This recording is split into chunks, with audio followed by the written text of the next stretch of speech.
আসসালামু আলাইকুম। দেশ এবং দেশের বাইরে যে যেখান থেকে শুনছেন সবাইকে স্পোর্টস বাংলা আপডেট চ্যানেল থেকে জানাচ্ছি শুভেচ্ছা। চলে এলাম আরও কিছু নতুন আপডেট নিয়ে। এল ক্লাসিকোতে সান্তিয়াগো বার্নাবুতে শেষ মিনিটে গোল করে নিজের জার্সি খুলে গ্যালারির দিকে তুলে ধরা লিওনেল মেসির সেই আইকনিক ছবির কথা নিশ্চয়ই সবার মনে আছে। আজ শোনাবো সেই ঘটনার পেছনের গল্প। বলেছেন লিওনেল মেসির বন্ধু জর্ডি আলবা। প্রাক্তন বার্সেলোনা সুপারস্টারের মুখে শুনুন সেই ছবির পেছনের গল্প। জর্ডি আলবা বলেন, লিওনেল মেসি কেন গোল করার পর জার্সি খুলে উঁচিয়ে ধরেছিলেন সেই পেছনের গল্পটি খুব কম মানুষই জানে। আমরা রিয়াল মাদ্রিদের বিপক্ষে সেই ম্যাচ খেলছিলাম। ম্যাচ চলাকালীন গ্যালারি থেকে লিওনেল মেসির বিরুদ্ধে ক্রমাগত একের পর এক অপমানজনক স্লোগান দেওয়া হচ্ছিল। এমনকি তারা লিওনেল মেসিকে অক্ষম এবং বামন বলেও কটূক্তি করছিল। লিওনেল মেসি বিষয়টি মোটেও পছন্দ করেননি। জর্ডি আলবা আরও বলেন, হাফ টাইমে ফিরে ড্রেসিং রুমেও লিওনেল মেসি এই বিষয়ে খুবই রাগান্বিত ছিলেন এবং তিনি সুয়ারেজকে বলেছিলেন এই মানুষগুলো ফুটবলের অংশ হওয়ার যোগ্য নয়। দ্বিতীয়ার্ধেও তারা একই আচরণ করতে থাকে।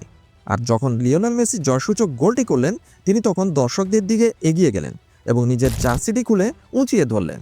তিনি সবাইকে স্তব্ধ করে দিতে চেয়েছিলেন এবং যেন বলছিলেন, আমার এই নামটা মনে রেখো সবাই।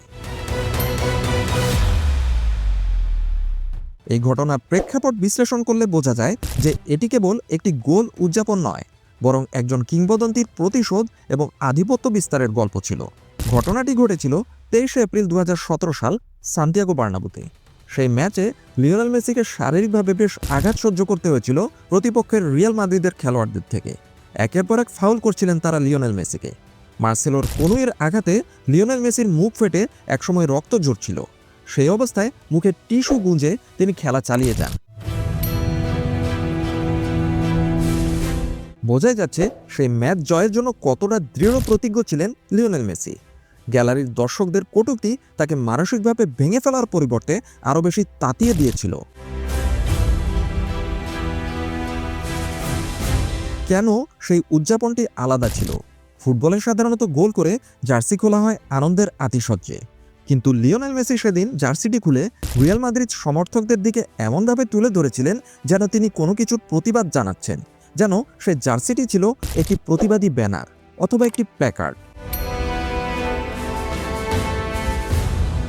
জর্ডি আলবার ভাষ্যমতে এটি ছিল সেই সব দর্শকদের জন্য একটি মোক্ষম জবাব, একটি কড়া জবাব যারা তাকে ব্যক্তিগতভাবে আক্রমণ করছিল। একের পর এক তাকে শারীরিকভাবে বামন, খর্বাকৃতি অথবা অক্ষম বলে বিদ্রূপ করছিল। শেষ মিনিটে গোল করে পুরো গ্যালারিকে স্তব্ধ করে দিয়ে লিওনেল মেসি কোনো শব্দ উচ্চারণ করেননি, বরং তিনি তার জার্সিটি তুলে ধরে যেন গ্যালারিকে বুঝিয়ে দিতে চাচ্ছিলেন যে তিনি কে। জার্সি তুলে ধরার মেসির সেই আইকনিক মুহূর্তটি ছিল যেন এমন যে, দেখো তোমরা যাকে অপমান করছো সেই এই মাঠের সেরা খেলোয়াড়। সেই ম্যাচটিতে বার্সেলোনা 3-2 গোলে রিয়াল মাদ্রিদকে পরাজিত করেছিল। ম্যাচের 92 মিনিটে করা সেই জয়সূচক গোলটি ছিল বার্সেলোনার জার্সি গায়ে লিওনেল মেসির 500তম গোল। অর্থাৎ ইতিহাসের অন্যতম সেরা মাইলফলকটি অর্জনের জন্য তিনি বেছে নিয়েছিলেন চিরপ্রতিদ্বন্দ্বীদের মাঠকে। সেই ম্যাচে মেসি একাই 2 গোল করেছিলেন। তার দ্বিতীয় গোলটি এসেছিল ম্যাচের একদম শেষ মিনিটে, যেটা কিনা রিয়াল মাদ্রিদের শিরোপার দৌড়কে অনেক কঠিন করে দিয়েছিল। এর ক্লাসিকোর ইতিহাসে লিওনেল মেসি এখনও সর্বোচ্চ গোলদাতা। সর্বমোট 26টি গোল করেছিলেন তিনি রিয়াল মাদ্রিদের বিপক্ষে। এর মধ্যে 15টি গোলই এসেছে রিয়াল মাদ্রিদের ঘরের মাঠ সান্তিয়াগো বার্নাবুতে। লিওনেল মেসির এই আইকনিক উদযাপনটি প্রমাণ করে যে অতিমানবীয় খেলোয়াড়দের যখন ব্যক্তিগতভাবে আক্রমণ করা হয়, তখন তারা মাঠের পারফরমেন্স দিয়েই তার জবাব দেন।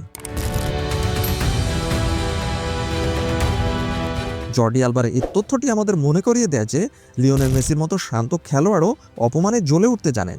দিন শেষে সেই আইকনিক ছবিটা ফুটবল ইতিহাসের সবচেয়ে শক্তিশালী একটি প্রতিবাদী ভাষা হয়ে আজও টিকে আছে।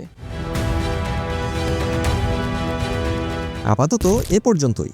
সবাই ভালো থাকুন, সুস্থ থাকুন, নিরাপদে থাকুন এই প্রত্যাশায় আল্লাহ হাফেজ।